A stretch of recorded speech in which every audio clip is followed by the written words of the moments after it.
Eran animales magníficos que cada vez que batían sus colas hacían temblar a la mar. Titanes de piel brillante como las estrellas, que parecían cantar juguetones allá por la línea del horizonte. Eran colosos que surcaban las aguas, monstruos confiados que se dejaban cazar lo más fácilmente que pueda hacerlo un pez, porque así los consideraban, de más de 20 metros de eslora. Así que aprovechamos su piel, y su grasa, y sus barbas, y su aceite, y su carne, casi tan dura como los arpones que la desgajaban y la partían sin conmiseración. Y lo hicimos hasta que nos cogieron miedo o directamente desaparecieron. Pero aún quedan rastros de cuando fuimos, en Asturias también, cazadores de ballenas.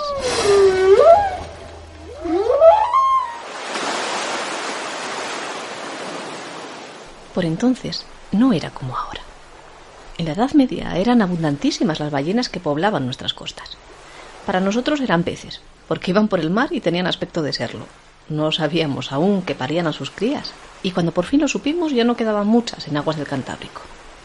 La más famosa de todas, la más apreciada, era la Eubalaena glacialis, o ballena austral, o ballena de los vascos, ya que se decía que este era el pueblo con más destreza a la hora de cazarlas.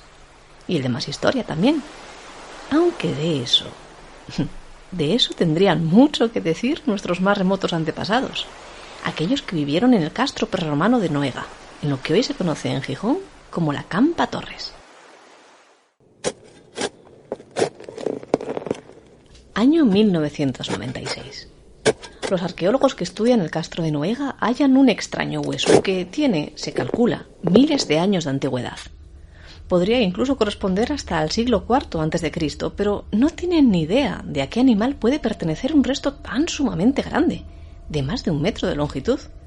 ¿Será un elefante? ¿Cómo sería posible en estas latitudes? ¿Será acaso una ballena? Pero no hay en toda Asturias ni una sola evidencia más que pueda hacérnoslo pensar.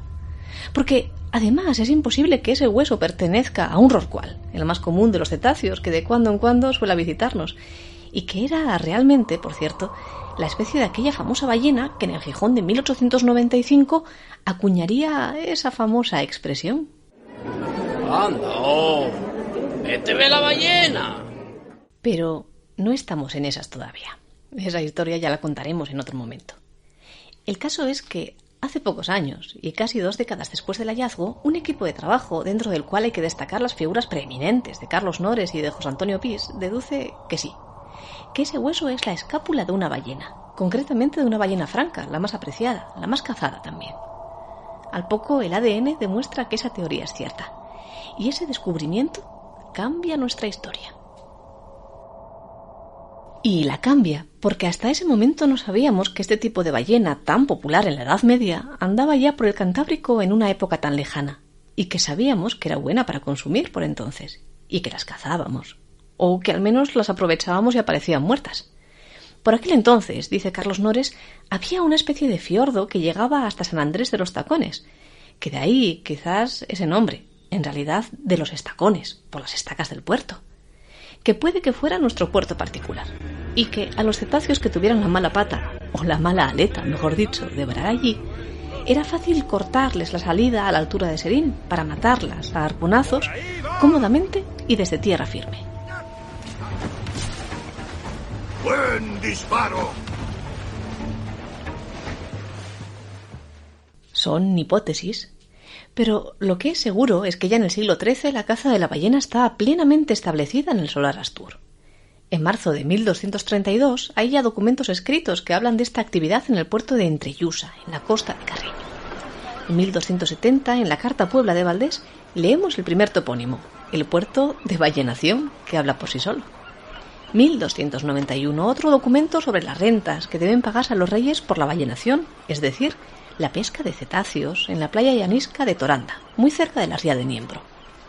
También sabemos que se cazaban en lo que los documentos por entonces aún llaman el puerto de Estazones, en Villaviciosa, y en Antromero, en Gozón. Y aún en el siglo XVI, a principios, cuando deja escrito el padre Carballo que...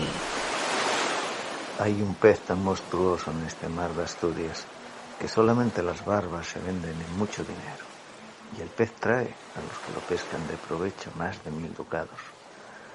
Y lo más es de la grasa que llaman saín, con que se alumbra la gente común de esta tierra. Era un buen trabajo, sí. Era un buen trabajo el de ballenero. Aún se conservan documentos del siglo XVII en los cuales se pleitea por el abasto del saín, de la grasa de la ballena, en ciudades como Oviedo, con Manuel Fernández de Andrade a la cabeza de tal obligación, o como Gijón, por Juan Menéndez o Toribio Morán Llanos. Pero mientras nosotros las utilizábamos para hacer combustible, o pintura, o para comernos su carne, o emplear sus huesos también para construir nuestras casas, no sabíamos que en el Cantábrico las ballenas comenzaban ya a escasear. La Eubalaena glacialis, la ballena franca, la ballena de los vascos, se extinguió de nuestro mar hace ya 3 siglos.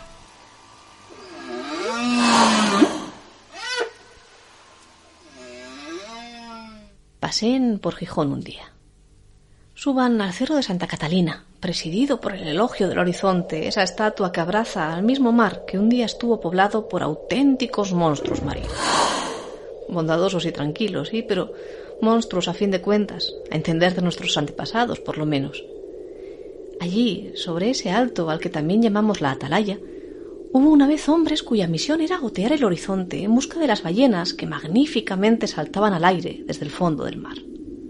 Eran, así los conocíamos, los talayeros, los encargados de dar la voz de alarma a los cazadores para que fueran a matarlas y, una vez muertas, a trocearlas, subiendo sus enormes cuerpos a lugares que aún tienen nombres como el tránsito de las ballenas. Pero todo eso ocurrió solamente hasta el siglo XVIII. A partir de entonces, pocos y muy contados fueron los cetáceos que se atrevieron a acercarse a nuestras costas y a volver a entonar aquellos cantos tan parecidos a los de las fabulosas sirenas que volvían locos a los hombres. Locos, sí, pero locos de avaricia.